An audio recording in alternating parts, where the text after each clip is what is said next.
Good evening, this is Kyler Speaks with breaking developments from the high seas. Well, look what we have here.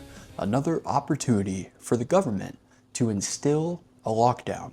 And mark my words, they will attempt to blow this out of proportion in order to create a lockdown. Is it because they're concerned with our safety? No, of course they're not concerned with our safety. You think they care about us? Absolutely not.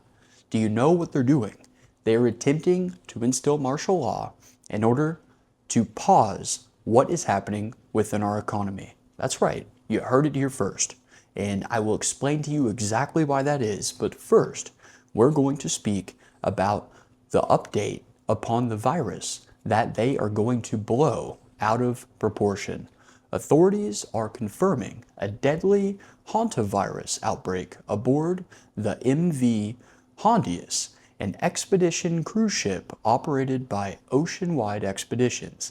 At least 3 passengers have died, with 6 confirmed or suspected cases reported thus far.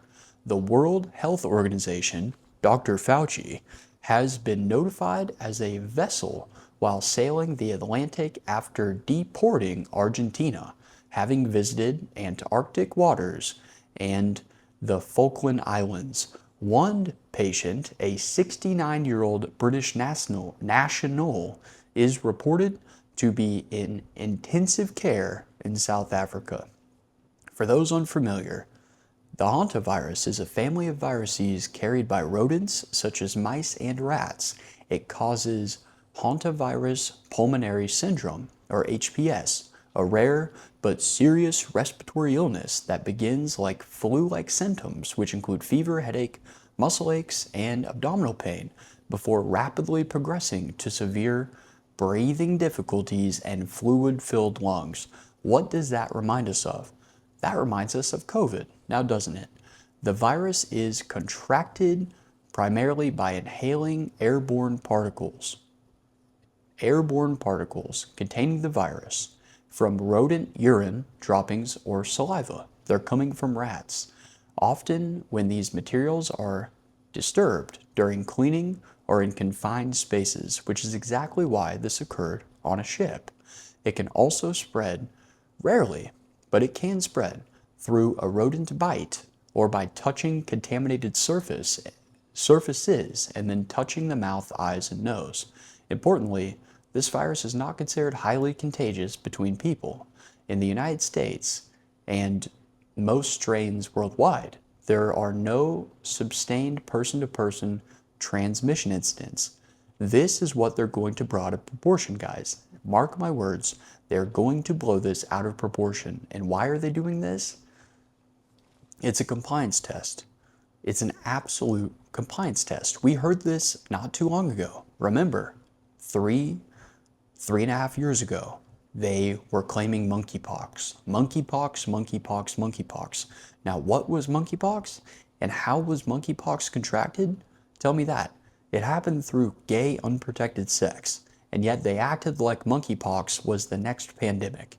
I tell you what, it's not the next pandemic, maybe in San Francisco, but there is no need to shut down the United States of America and pause our economy, putting us further into debt for monkeypox.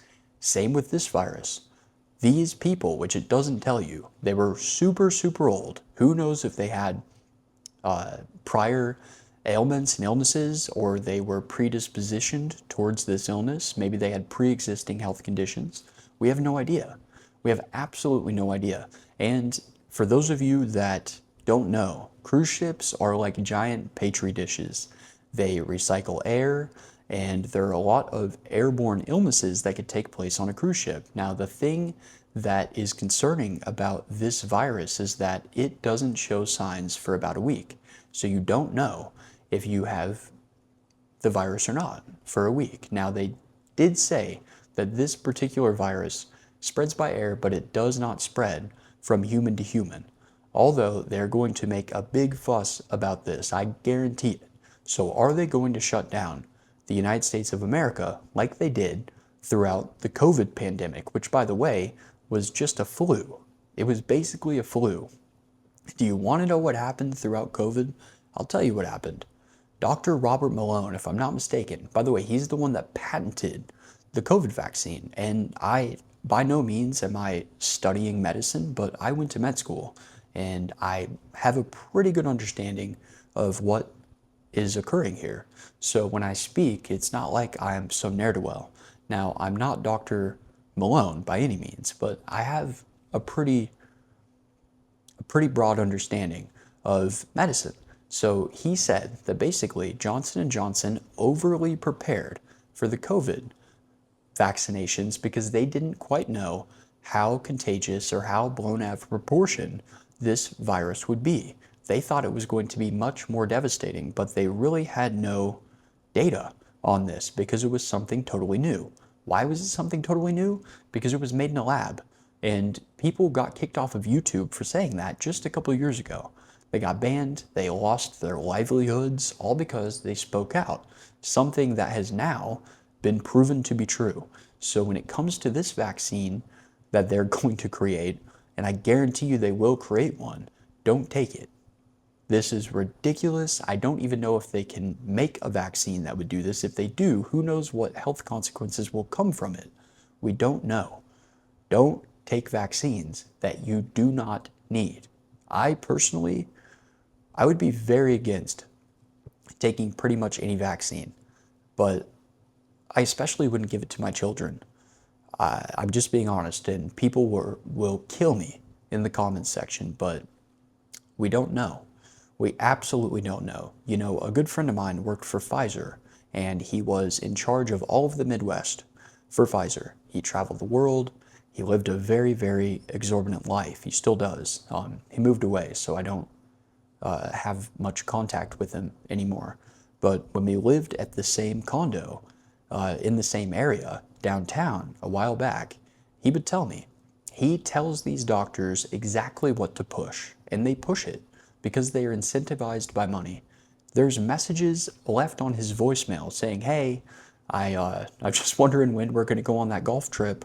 He gets paid to smooze around with doctors. It's literally his job. He brings them donuts, he takes them on cruises, he takes them on private excursions out to exclusive island resorts to participate in golf, and he'll take their entire family. He brings them cookies, he brings them coffee.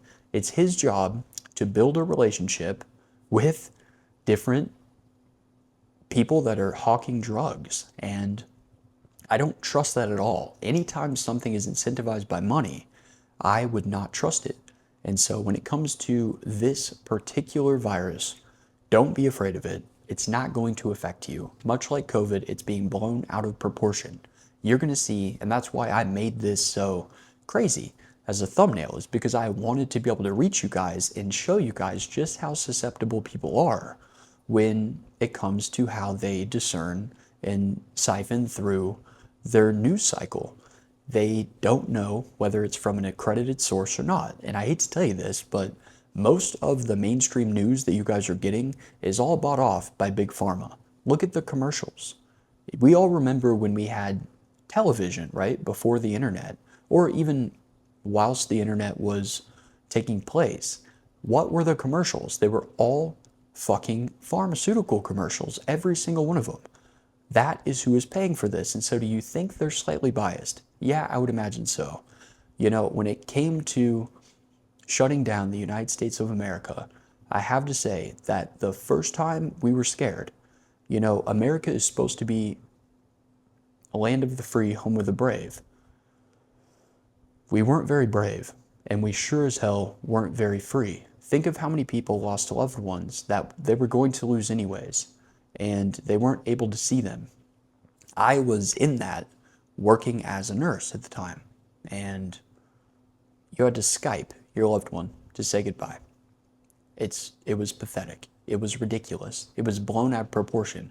You couldn't eat at restaurants. You had to be seated 12 feet away, but yet you had to wear a mask. And then when you went to eat, you had to pull down your mask, put your food inside of your mouth, and then put your mask back up whilst you were chewing.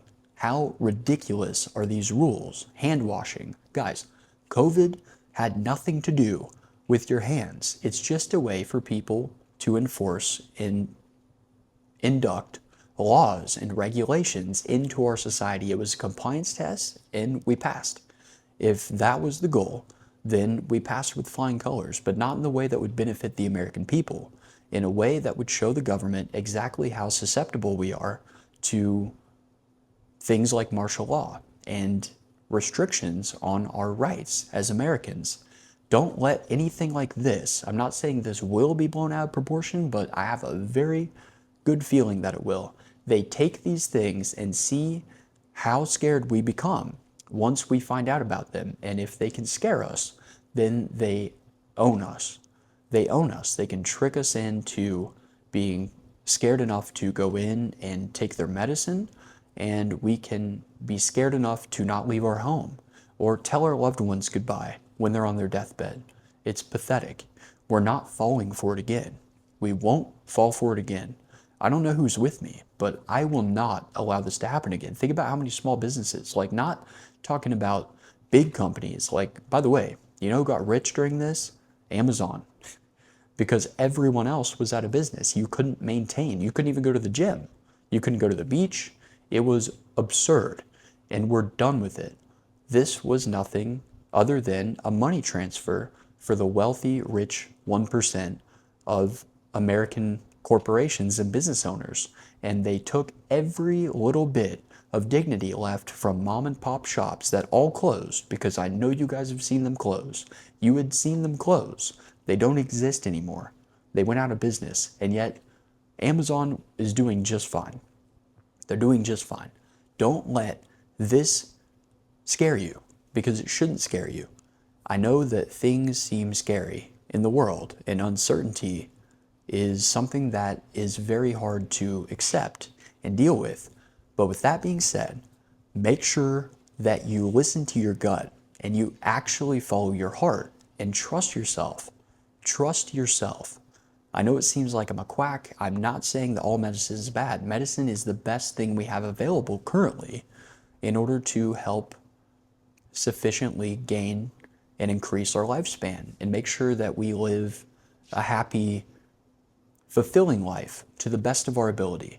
But by no means is medicine the end-all be-all, and you have to trust who you're getting advice from. And your doctor simply isn't someone that you can trust. Your doctor doesn't know you, which is why I dropped out in the first place, because I had a family member that was going through something terrible, and the doctor was disconcerted. It was a number on a spreadsheet. And I saw that, and I realized through working at other places where doctors would hang out, because, you have to get to know people on the board in order to go through and get a residency, etc. And these people, it wasn't their fault, but they were completely void of all emotion, because if they had any emotion left, they would get crushed. So they had to void all emotion. It wasn't their fault. They're very, very good, very hardworking people. But our medicine industry and our pharmaceutical industry is broken. So don't listen to the news or your doctor when it comes to what you should do with your health. Take their advice, sure, but don't allow that to dictate your own gut feeling. Trust me on this. Absolutely trust me. You can call me a quack all you want. Say, ooh, vaccines are all good for you. Okay, take the vaccine then. Do you, and I'll do me. You haven't studied the research, and if you have, then you don't know. You absolutely are clueless. You know that everything that you learn in med school is about 30 years old. It's about 30 years old, and they don't want to buck up against the system because the people in academia are tenured, and a lot of them helped revise or write the things that they're teaching. So of course they're not going to disprove something that they sold a book on 20 years ago that makes them profitable every single year because it's a New York Times bestseller and they sell it on Amazon and that helps pay their bills. They're not going to take that away. And that's sad because that's not science. Science is supposed to be proving yourself wrong and doing it with a smile and being happy about it because you're actually moving forth the scientific endeavors that plague our civilization. But it's not that way because it's backed by incentivization and people are out to get a dollar. Medical school isn't cheap. So I don't fault any doctors in America. They don't know you. You probably know your Starbucks barista more than you know your doctor. If you say you're depressed, they'll just throw antidepressants down your throat and tell you to swallow. They don't ask what happened in your life. Maybe your wife just died. Maybe you just lost your job, and yet they don't care. So be very hesitant with the news that you're going to receive about this rodent virus, because it's bullocks, it's bullshit, and it will be blown out of proportion. Mark my words. Make sure that you like this video to get this out, because people need to hear this. And furthermore, make sure that you subscribe to my channel. Be safe and follow your gut. When it comes to medicine, no one knows you better than you. Thank you guys, and I will see you on the next episode of Kyler Speaks.